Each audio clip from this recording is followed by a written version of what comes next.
What up is Marcus? We have waiver wire. One of the most important things, again, in fantasy football is picking up the right players at the right time.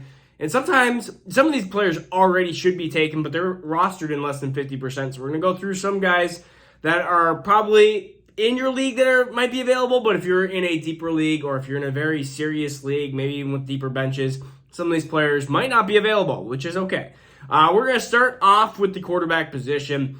I think Jared Goff is, gosh, I can't believe I'm saying this, but I'm a Vikings fan, but it seems like Detroit's offense has actually done very well. I mean, they have plenty of weapons. I know Swift, with an injury to his shoulder now, he has an ankle and a shoulder injury, the guy who unfortunately just seems to be made of glass. Jared Goff has actually been performing really well. He's got Amon-Ra St. Brown, who seems to not be going to be, he seems to not going to be missed time. If that makes sense. Was that a full sentence? He seems to, Amon-Ra St. Brown won't miss time, it seems like. That's what I wanted to say. He also has a couple different other, Josh Reynolds, DJ Chark. It seems like he's okay with passing to all of them. And he still has TJ Hawkinson. He still has Jamal Williams out of the backfield that he can pass to. And it seems like they pass a ton. And they have been very aggressive against the Vikings and even the other previous weeks as well. So I like Jared Goff. I think that he can have bust games. And you're going to have potentially some bust games. But Jared Goff looked good.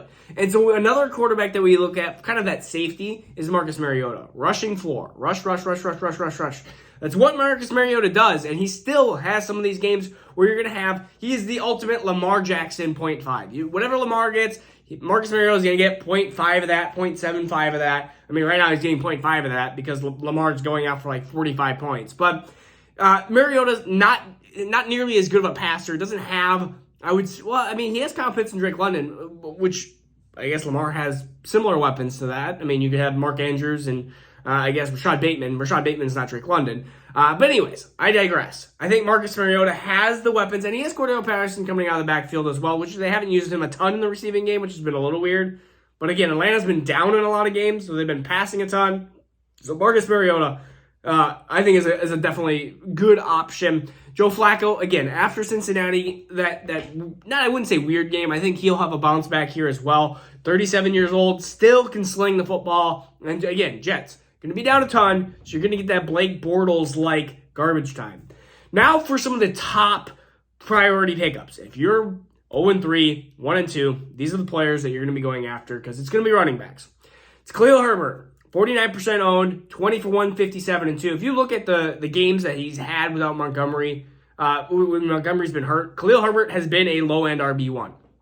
And so when you have Khalil Herbert basically producing RB1 status without Montgomery, we just need to see. It says day-to-day on Montgomery. We haven't had an update. Maybe by the time this video comes out, maybe we'll have a little bit more of an update. But even if he's gone for 1 week, that is 1 week that you could potentially win with Khalil Herbert in your starting lineup. So that is my priority pickup of the week is Khalil Herbert. And now if Khalil Herbert's gone, 49%, another option is Alexander Madison. Now, I know Alexander Madison probably in the same boat as Khalil Herbert, where in a lot of leagues he might be taken because Dalvin Cook, of course, likes to get hurt. Seems to always happen. His shoulders don't seem to want to stay in the sockets, dislocated shoulder. And he's had this previous, and he's had a brace and stuff on. So we'll see if he ends up playing or not. But Alexander Madison, again, is somebody that we definitely, because, I mean, it could flare up. We could have an issue for Dalvin Cook, again, the entire season. These two running backs need to be picked up because Montgomery and Cook cannot stay healthy, and they probably won't stay healthy for the full season. So either you can have them and start them and play them when their starters are out, or you can try to trade them as a handcuff for a different option if you need more a long-term run. So even if you're a good team, they're worth the pickup. And just a note, Joe Mixon had a little bit of an issue last Sunday. So Samaje P Ryan, just as a note, a running back to kind of, like when Najee got hurt, it was, I had Warren.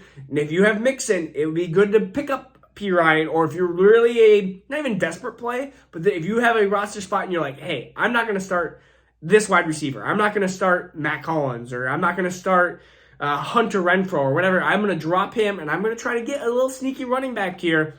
Because if you get him for, again, Samaje P Ryan has shown if he's going to be the full-time carrier, he's actually going to produce in fantasy. Wide receivers now, we have a couple. We've kind of repeated these names, I feel like, a couple times.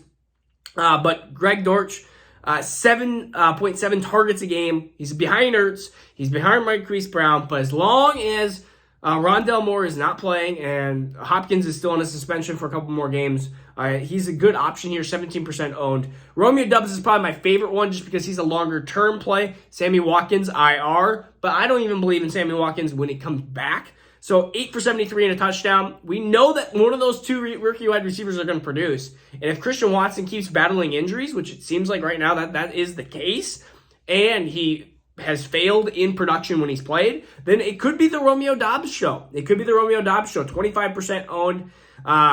Again, injury. Lazard's been hurt early in the year. Everybody's been hurt. Romeo Dobbs could be the wide receiver one in Green Bay. A receiver that we kind of saw peak at, or not peak. We saw a little sneak peek, I should say, at preseason. Some wide receivers that are not nearly as much owned. So let's just say, hey, I'm really trying to go to the well here. Zay Jones, 10 for 85 and a touchdown. Had a bad week 2, had a good week 1, every other. So maybe a bad week 4, good week 5. I don't know, I'm just kidding. I think that Zay Jones, 10 for 85 and a touchdown out of 11 targets. Somebody to note, and they're going to have production there in Jacksonville. It seems like they're going to have Trevor Lawrence has been well with Doug Peterson as the coach. So Zay Jones has always been talented. He just hasn't been able to be produced at the NFL level. And so he's had little glimpses here and there. But Zay Jones, again, 7th-year breakout, whatever year he's at now. Mac Hollins, another one, 8 for 158 and a touchdown. This is Hunter Renfrow hurt? If he is, Mac Hollins is definitely a chance to be the wide receiver 2 on that team. Darren Waller, of course, has had some up and down this year so far, and really in his last couple of years, he's had some ups and downs. So Mac Hollins is somebody to note that he could fill into that wide receiver 2 spot if Hunter Renfrow continues to battle the concussion or injuries. So tight ends. We got 2 tight ends here. Njoku, 9 for 89 and a touchdown. He's somebody that is, I think, the best option for the boom games. But if you're looking for consistency, which is sometimes what you need, you just need 6 catches for 50 yards just to survive your 11 points. Then Tyler Conklin is your guy. 21% owned, 24 targets, 8 for 84. All he does is produce these, again, 8 for 84. Like, he produces these 5 for 60, 8 for 84. He produces these games where you're not going to be broken down. You're not going to get the 1 for 8, but you're also not going to get the 9 for 89 and a touchdown like Njoku. You're probably going to stick with these, 16 points in PPR. You're talking about like 12 and half point. You're probably looking at like an 8 to 12 point type of tight end on a week-to-week basis for right now. We'll see when the quarterback switches how that changes, but Tyler Conklin is one of my favorite tight ends, and there's other tight ends out there too. So if you Evan Ingram, if these two are gone, there's Gerald Everett we talked about. I think it was last week we talked about, and he had a little bit of underperforming game, so think about maybe somebody might drop him. So again, this is Marcus with Dynasty Football Dads. Okay, we're doing a lot of redraft right now just because it's a week-to-week basis. All right, so we will see you guys again tomorrow where we're going to do some starts of the week. We're going to do some sits of the week. Might be Thursday and Friday. We kind of have not skipped Wednesday, but unless something crazy happens on Wednesday, maybe we'll go through some injuries or something like that or some other content tomorrow if I have time. Wednesdays have just been crazy busy for me at the household here. So again, this is Marcus. Peace out. We'll see you again tomorrow.